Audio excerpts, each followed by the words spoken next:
Bonjour à tous, aujourd'hui vidéo consacrée au dernier film de Xavier Jeance, sorti directement sur la plateforme Netflix, Sous la scène. Voilà, un film de genre, un film de monstre, un film de requin, un cocktail qui forcément ne peut que me plaire, puisque j'adore ce genre de film, parce qu'effectivement, dans le genre horrifique, on aime se confronter à ses propres peurs, et tout ce qui touche la mer, les requins, c'est quelque chose qui me fait vraiment flipper un max, et ma compagne également, elle adore ce genre de film, elle adore se confronter à ses propres peurs, et on est vraiment très très client des films de requins, quand ils sont bien sûr honorablement réalisés, ce qui n'est malheureusement pas toujours le cas, notamment avec toutes ces productions fauchées dans le genre Sharknado ou autre, avec des effets spéciaux un peu bien pourraves, et puis surtout des éléments de comédie. En tout cas, voilà, Sous la scène, ça faisait partie des projets que je suivais, d'autant que j'apprécie particulièrement ce réalisateur, qui est un spécialiste du cinéma de genre français.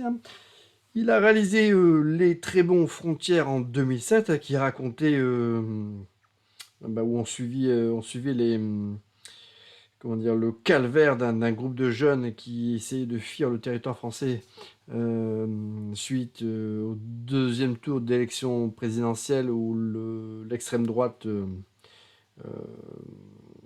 en tout cas, était pas loin d'arriver au pouvoir.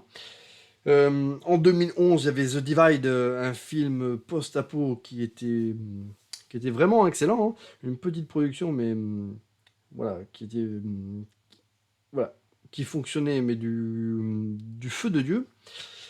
Xavier Jean, ça fait également réaliser un segment de The ABC of Death. Et il avait le segment X.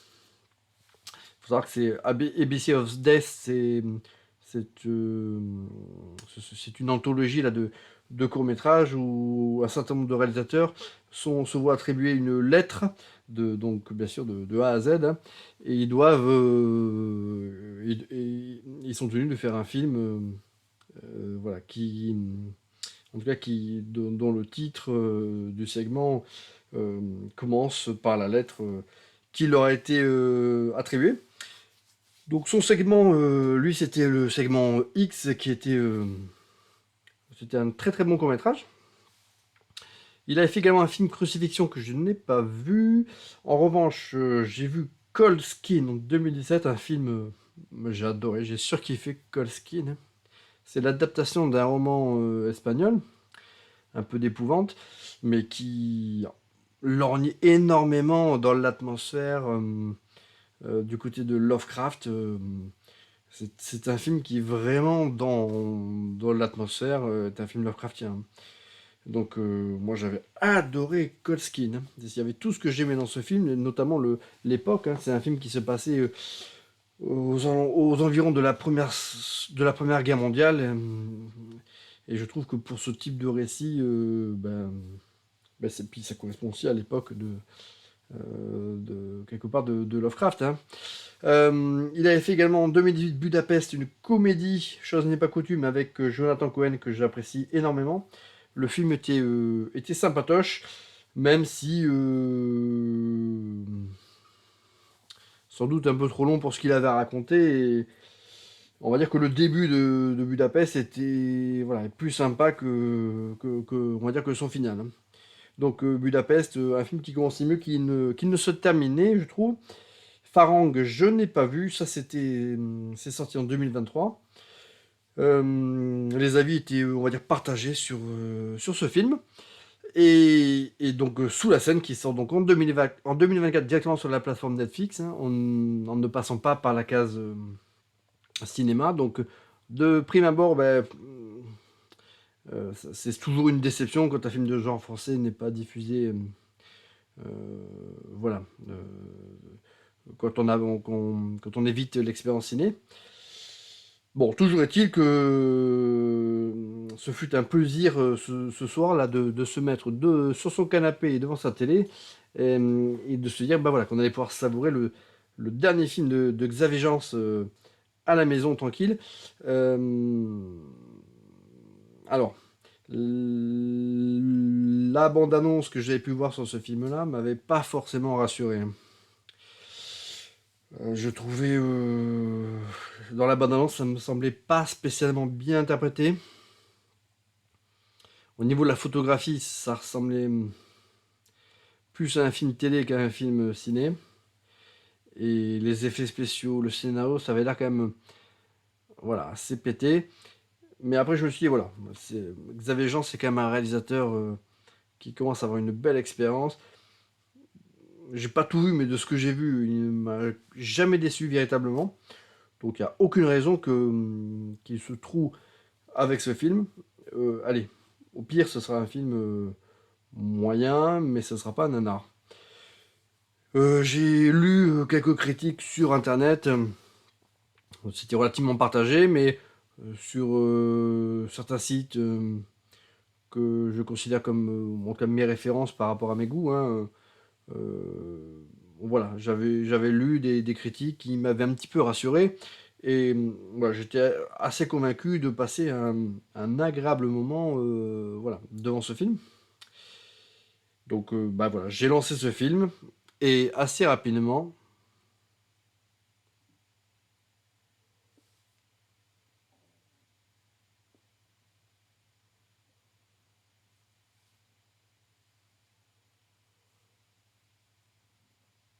un étron.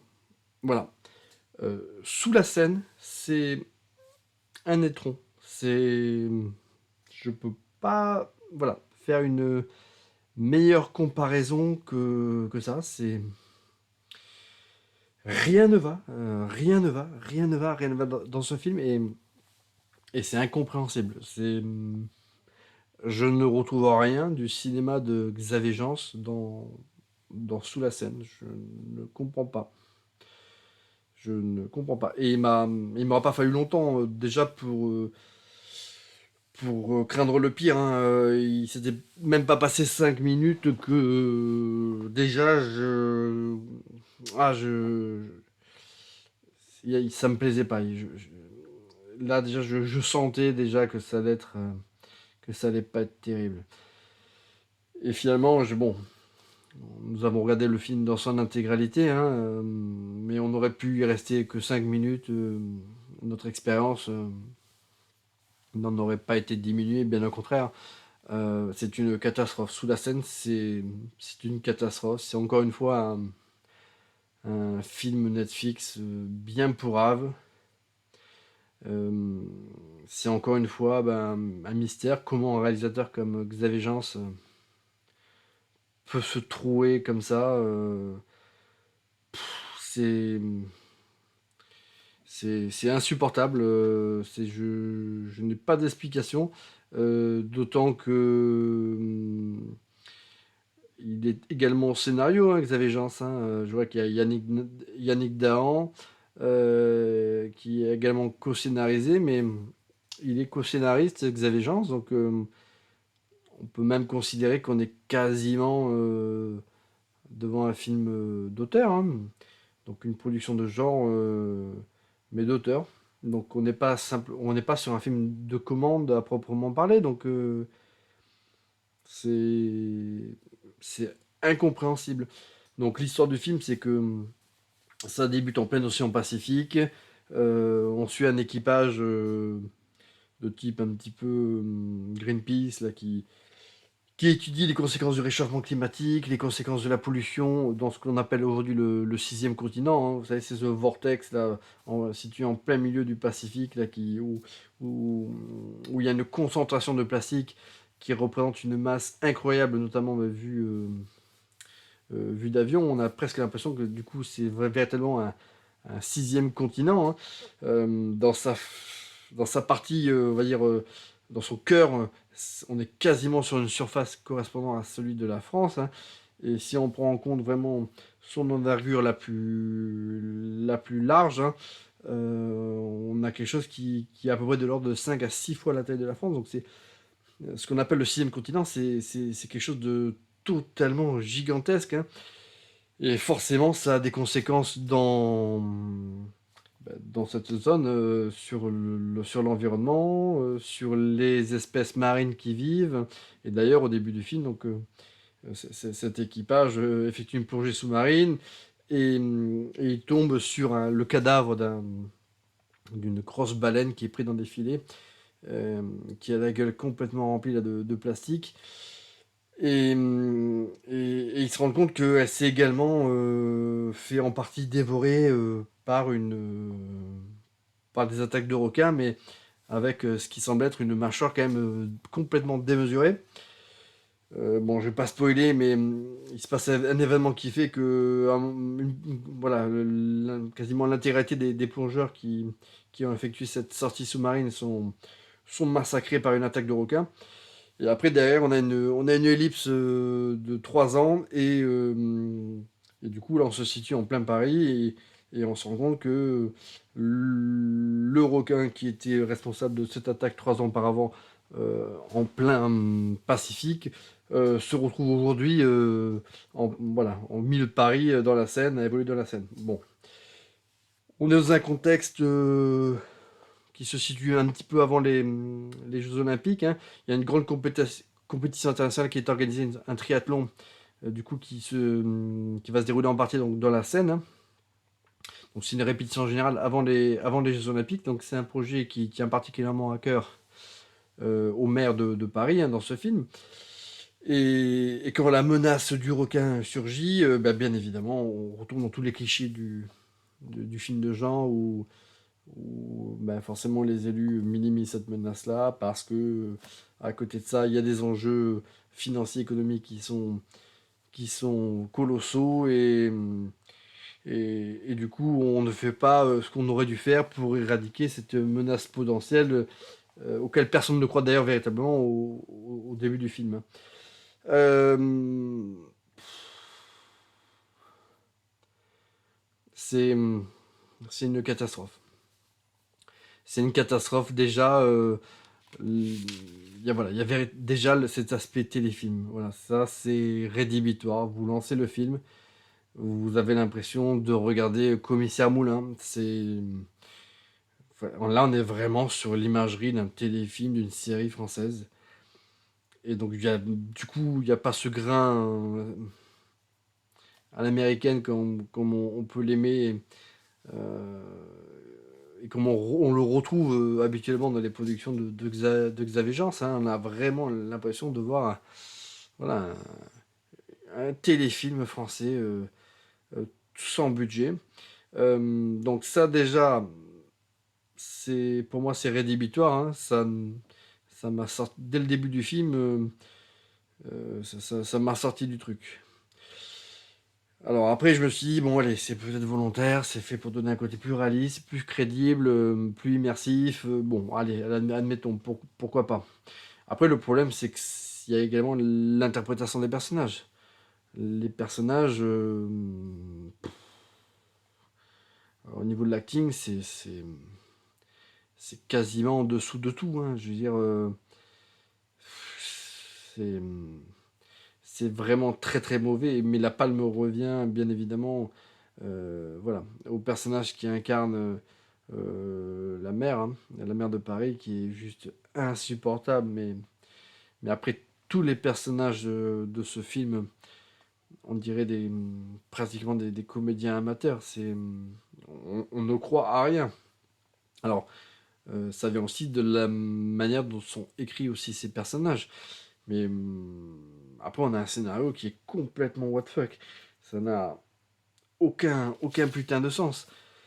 Bon, je vais pas spoiler le début du film, mais quand il y a la première attaque des requins qui donc attaquent les plongeurs en plein océan Pacifique, donc à un moment donné, on a l'héroïne qui est elle sur le bateau et qui voit que tous les plongeurs qui ont des bouteilles d'oxygène sont en train de se faire dévorer. Et elle saute à l'eau avec juste un masque et sans tuba, sans rien. Et elle pense qu'elle va pouvoir, elle. Il y a plein de scènes comme ça où on se dit, mais ça n'a aucun putain de sens. Enfin, tout le film, c'est que un enchaînement de clichés, de comportements de personnages qui n'ont aucun sens. Euh, et- enfin, franchement,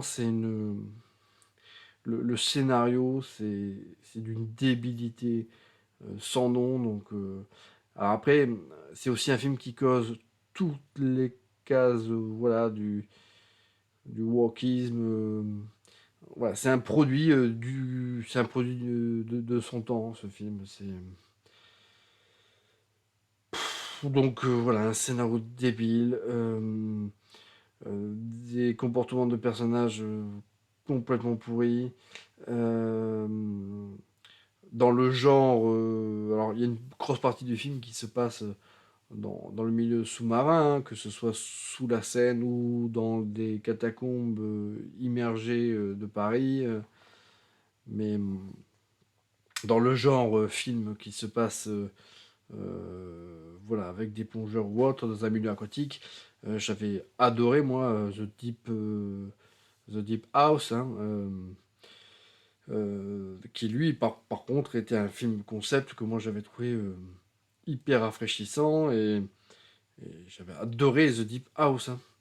Donc bon ben là on est à, enfin, quand les personnages évoluent sous l'eau dans ce qui nous est présenté comme le fond de la scène ou autre, on n'y croit pas du tout. Ça, on a vraiment l'impression qu'ils sont en bassin, hein, je dirais. Tout ça, rien n'est palpable dans ce film. Et le pire de tout, ce sont les effets numériques qui sont désastreux.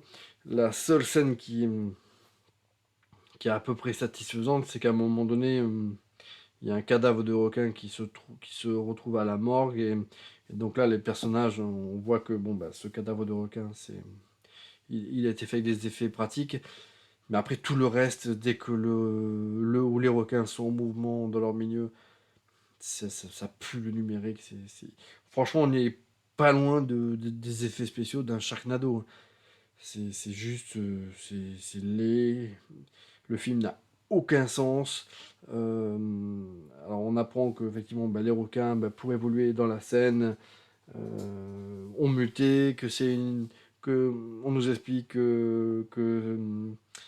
qu'ils ont muté vers une espèce, ce qu'on appelle de parthénogenèse, c'est-à-dire qu'en fait c'est en gros euh,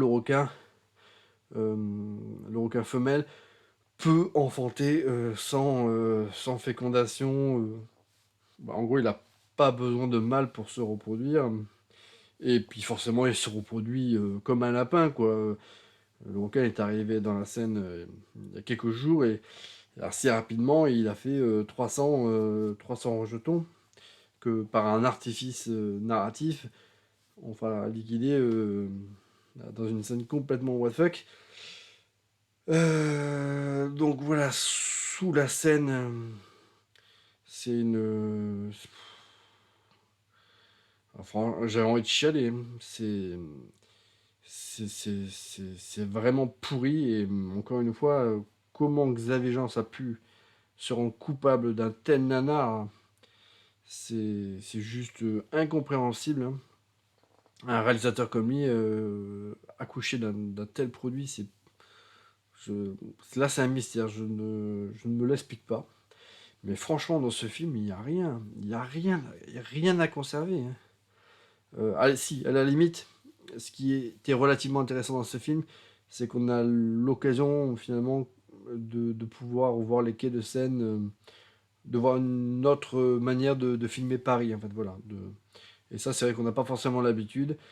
Et ça, on va dire que c'était plutôt sympa. C'est-à-dire que pour les scènes qui se situent sur des zodiacs et autres, où on navigue sur la Seine, euh, voilà, ça c'était plutôt rafraîchissant.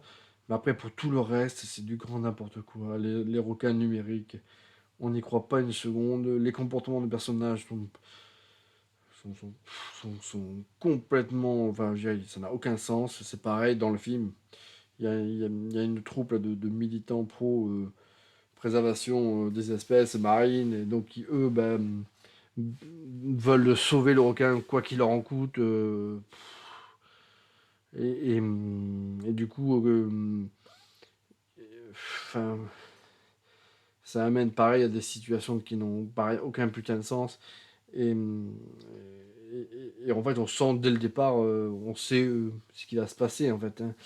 Euh, bon, le seul autre point positif que je pourrais dire dans ce film, c'est qu'il dure pas très très longtemps et qu'à la fin, on va dire que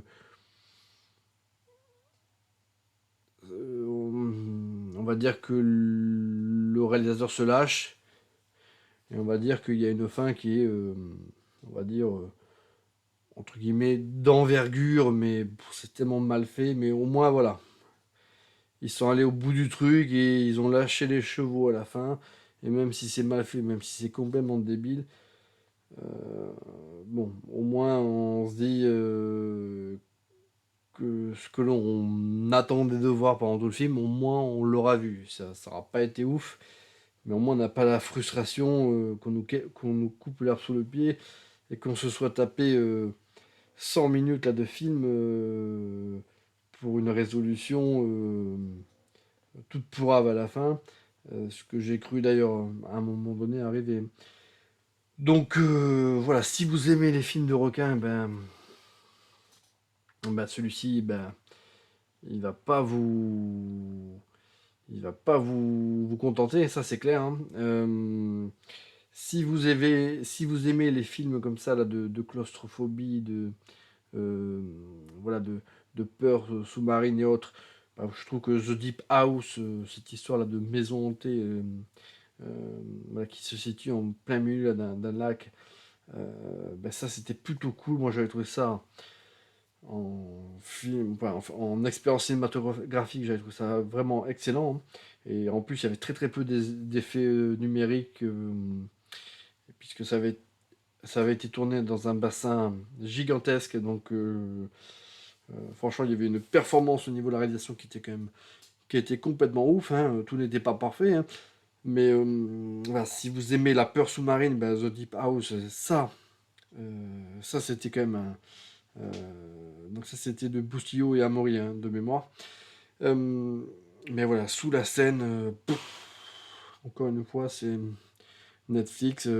On se demande où ils envoient leur cash, hein.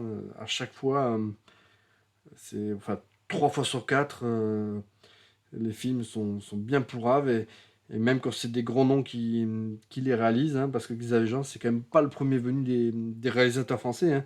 Euh, Enfin, pour les amateurs du cinéma de genre, Xavier Jean, c'est quand même une petite référence, hein, comme peut l'être Alexandre Aja, hein, donc, voilà, grosse déception. Alors, si ça avait été un autre réalisateur, je suis pas sûr, je sais peut-être que je l'aurais même pas regardé ce film-là, ou si je l'avais regardé ouais, quelque part, voilà, j'aurais pas été forcément surpris, hein, d'être déçu. Mais là, j'étais quasiment persuadé d'avoir un film un minimum honnête. Et là, j'ai pété un cap pendant tout le film. Je disais, mais c'est pas vrai, mais pourquoi on fait ça? Déjà, c'est moche. En plus, mais pourquoi ils font ça? Pourquoi ils réagissent comme ça? C'est le film, il est bourré de tous les clichés. Et, et puis après, voilà, on a ces personnages caricaturaux. euh, voilà, que notamment bah, la mère de Paris. C'est pareil. Non, mais c'est pas possible. On tombe dans les clichés. Enfin, je veux dire, à notre époque, on ne peut plus faire ce genre de faute, hein. Enfin, je sais pas, hein, mince, on fait une projection de test et on va bien se rendre compte qu'il y a que toutes ces choses-là, que ça va pas, quoi. C'est presque incompréhensible qu'on laisse un film être monté et finalisé comme aujourd'hui on peut le découvrir tel quel sur Netflix, hein. C'est, voilà, c'est tout. C'est une vidéo qui est beaucoup trop longue pour un film qui n'en mérite pas tant. J'étais même pas sûr de faire une vidéo dessus, et puis en fin de compte, bah, je suis tellement désabusé que voilà, hein. Donc voilà, sous la scène, je vous le conseille pas du tout, c'est de la merde. Et par contre, du même réalisateur, si vous ne devez visionner qu'un autre de ses films pour vous réconcilier avec lui, voilà, Colskin, ça c'est un putain de chef-d'œuvre. Donc voilà. Allez, à bientôt pour une prochaine vidéo les amis.